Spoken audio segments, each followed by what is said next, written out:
విశాఖ గాజువాక ఆందోళన బాట పట్టిన 73వ వార్డు కార్పొరేటర్ భూపతి రాజు సుజాత దీపావళి స్టాల్స్ విషయంలో వైసీపీ నేతలకి కూటమి నేతలకి మధ్య కుమ్ములాట మొదలైంది.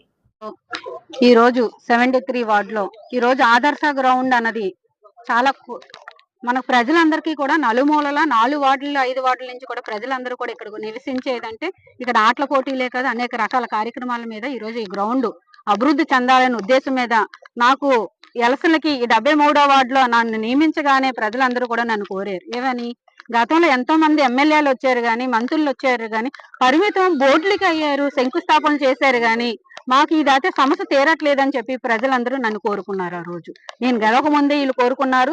గెలిచాక నేను చేస్తానని వాళ్ళకి మాట ఇవ్వడం జరిగింది. మొత్తం కాలనీ వడా కాలనీ అసోసియేషన్ నుంచే కాదు, నలుమూల వాకింగ్ ట్రాక్ వాళ్ళు మహిళలే కాదు, జెంట్సే కాదు, అందరూ కూడా టార్నమెంట్ ఆడుకున్న కుర్రోళ్ళు కూడా ఉన్నారు. ఎవరైనా ఒక యూత్ చనిపోతే ఆ అబ్బాయి పేరు మీద కూడా టార్నమెంట్ చేసుకునే కార్యక్రమాలు కూడా ఎన్నో జరిగాయి ఈ గ్రౌండ్ లో. ఎందుకని పార్టీలకు అనీతంగా ఈ రోజు ప్రజలందరూ కూడా దీంట్లోనే మనకి బాగుండి ఆటల పోటీలకు అన్నిటికీ ఉపయోగించుకున్న ఫండ్స్ కూడా దీనికి ఉపయోగించుకుంటారు. ఎందుకని జిఎంసీకి పన్ను కట్టి దానికి కూడా పర్మిషన్ తీసుకొని అంత మనకి ప్రజలకు ఉపయోగపడేది. ఈ రోజు గతంలో కూడా మేమున్నప్పుడు కూడా ఈ స్టాల్స్ కి పర్మిషన్ ఇచ్చాను, నేను కూడా ఇవ్వలేదని నేను అన్నా. ఎందుకని ప్రజలందరూ కోరుకున్న ఇప్పుడు ఏంటంటే నిరుడే మనకు చెప్పారు, మేడం గారు ఇటుపైన మీరు పర్మిషన్ ఇవ్వకండి. ఎందుకని కాలనీ వాళ్ళందరికీ కాదు వాకింగ్ వాళ్ళకి అందరికీ కూడా ఇబ్బందికరం అవుతుంది. స్టాల్స్ పెట్టుకుంటున్నారు, మళ్ళీ ఇది అయిపోయాక సొమ్ము చేసుకోవడం తప్పగాని ఈ దీనికి బాగుపడేది ఎప్పుడు సొల్యూషన్ మాకు చూపించట్లేదంటే ఈ రోజు వాళ్ళు ఏం నిందిస్తున్నారంటే మీరు 5 కోట్ల నిధులు ఈ రోజు శంకుస్థాపన మీరు చేయించారు.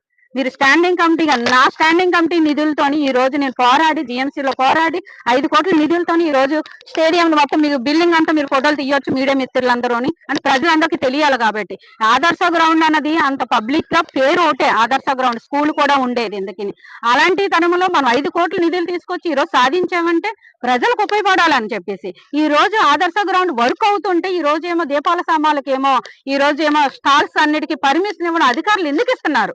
ఎవరో సొమ్ములు చేసుకోవడానికి దీనికి పర్మిషన్ ఇస్తున్నారు అన్నది కూడా ఎవరికి అర్థం కావట్లేదు. వార్డు కార్పొరేటర్ గా నా దగ్గర రావడం జరుగుతుంది. ప్రజలు ఉదయం కూడా వచ్చారు. మీరు 8 గంటలకు ఉంటే 8 గంటలకు వస్తే మేము ఉంటామని చెప్పి వాళ్ళు కూడా ప్రజలందరూ చెప్పారు. అంటే డ్యూటీలకు వెళ్లే వాళ్ళు, ఆఫీస్కి వెళ్లే వాళ్ళు ఎవరి పనులు వాళ్ళకు ఉంటాయి. కాబట్టి నేను కూడా 10 గంటలకు కానీ మెసేజ్ చెప్పడంతో వాళ్ళు కూడా కొంతమంది ఉండలేకపోయారు అనేక కారణాల వల్ల. ఎందుకని దయచేసి మీరు మాత్రం దీనికి మాత్రం ఖండించాలి. దేనికంటే మీడియా మిత్రులు అన్నది మంచి చెడ్డ అంతా కూడా సర్వీస్ చేసే మనుషులు కాబట్టి మీ అందరిని పిలవాల్సి వచ్చింది. ఎందుకంటే ఈరోజు స్టాల్స్ మీద దళాలు మాత్రం లక్షలు కాదు, లక్షలే 1 నుంచి 10 లక్షల వరకు కూడా దీని మీద కలసం చేసి ఎవరు జేబుల్లోకి వెళ్తుందో అర్థం కాదు. ఎందుకని కానీ ఇలాంటివన్నీ కూడా ఖండించాలి. ఎందుకంటే మనకు గ్రౌండ్ పాడైపోతుందని వేరే ఉద్దేశం మనకేముంది, ఎవరు సొమ్ము చేసుకుని మనకు అనవసరం. కానీ ఈ రోజు గ్రౌండ్ పాడైపోతే వీళ్ళు సొమ్ములు చేసుకున్నాక బయటకు వెళ్ళిపోతారు. మళ్ళీ కార్పొరేటర్ గా ఈ టార్నమెంట్ పెట్టుకున్న ఒక వాకింగ్ ట్రాక్ వాళ్ళైనా నాకే మళ్ళీ వస్తారు సమస్య మీద. మేడం గారు ఇలా గోతులు పెట్టారు నిరుడే మీరేమో ఇంకా ఈ సంవత్సరం జరగదు మరి ఇప్పుడు మళ్ళీ జరుగుతుందని చెప్పాలి. నన్ను క్వశ్చన్ వేస్తున్నారు, నేనే సమాధానం చెప్పాలి. ఎందుకని యువతలు చూస్తే వర్క్ అవుతుంది, ఈ స్టేడియం మీద వర్క్ అవుతుండగా అనేక రకాలుగా వాకింగ్ ట్రాక్ వాళ్ళకి అందరికి ఇబ్బంది. ఈ లోపల మనకి ఫైర్ ఆఫీసర్లు కూడా ఇలాంటి వాటిలో పర్మిషన్ ఇవ్వకూడదు. కోర్టు సిఏ గారు కూడా నిరుడు కూడా మనకు అందరికీ చెప్పారు, ఈ స్టాల్స్ పెట్టుకున్న వాళ్ళకి ఈసారితో లాస్ట్ ఇంకా నెక్స్ట్ ఇయర్ వర్క్ అవుతుంది కాబట్టి మేము ఎవరు పర్మిషన్ ఇవ్వనని చెప్పేసి కూడా కోర్టు సిఏ గారు కూడా చెప్పడం జరిగింది. ఆయన కూడా ఈ రోజు ఇవ్వడానికి పర్మిషన్ లేదని ఆయన కూడా అంటున్నారు. దానికి మేము కూడా మద్దతుగా దీనికి ఎవరు కూడా పర్మిషన్ ఇవ్వకూడదు. ఈ దృశ్యాన్ని మాత్రం ఈ అన్యాయాన్ని అరికట్టడం కోసం ఎమ్మెల్యే గారి దృష్టి కూడా నేను వెళ్తాను. ఆయన కూడా వివరించాలి. ఎందుకంటే ఆయన కూడా తెలియదు కదా, స్టేట్ ప్రెసిడెంట్ కాబట్టి అనేక కార్యక్రమాలు ఉంటాయి, ఇక్కడ ఏం జరుగుతుందో ఆయన తెలియదు. కాబట్టి నేను కూడా వడా కాలనీ సంబంధించి ఆదర్శ గ్రౌండ్ మీద ఎమ్మెల్యే గారు కూడా తెలియపరుచుకుంటాను. కానీ మీకు తెలియదు ఏంటంటే 4 మూలలా కూడా 5 కోట్ల నిధులతోని ఎంత పోరాడి మీకు అంటే చాలా గొప్ప చెప్పుకున్నానని కాదు, ప్రజలు తెలుసు ఎందుకని దీని మీద ఎవరు పోరాడారు ఎవరు తెచ్చారు అని చెప్పి. ఇలాంటి మంచి నిర్మాణం చేసేటప్పుడు ఇది మళ్ళీ కుంభకోణం కింద వీళ్ళందరూ గోతులు తవ్వి చేస్తుంటే మాత్రం వాళ్ళకి మాత్రం దయచేసి పర్మిషన్ ఇవ్వకూడదని చెప్పి నేను అది కోరుకొని ఖండిస్తున్నాను. దీనికి అధికారులు ఎవరు స్పందించిపోతే హైకోర్టులో కూడా నేను పిటిషన్ వేయడానికి కూడా రెడీగా ఉన్నాను. ఈ రోజు జోనల్ కమిషనర్ గా మనకు గాజువాక జోనల్ కమిషనర్ గారిని కలుస్తాను. మెయిన్ ఆఫీసర్ కమిషనర్ కూడా సిటీ కమిషనర్ గారిని కూడా కలవడం జరుగుతుంది. వాళ్ళు ఏం చెప్తారో చూసి దాన్ని పెట్టి నేను రేపు ఎప్పుడో వెళ్ళి మళ్ళీ హైకోర్టులో కూడా దీని మీద పిటిషన్ వేయడం జరుగుతుందని చెప్పేసి సందర్భంగా మీడియా సందర్భంగా నేను తెలియపరుచుకుంటున్నాను.